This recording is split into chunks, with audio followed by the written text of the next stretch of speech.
அவனை தொழுதால் போதும் நல்லதே நடக்கும். ஆனை முகனை தொழுதால் நவக்கிரகங்களும் மகிழும். நல்லதே நடக்கும், நல்லதே நடக்கும்.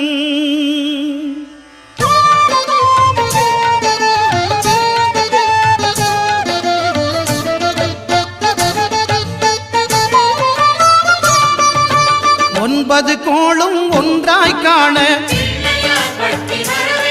அங்கு கற்பகம் என்னும் கடவுளின் மெய்யில். ஒன்பது கோளும் ஒன்றாய் காண அங்கு கற்பகம் என்னும் கடவுளின் மெய்யில். சூரியன் முதலாய் 9 கிரகமும் பலவித குணங்களை கொண்டிருக்கும் எங்கள் கற்பக தருவில்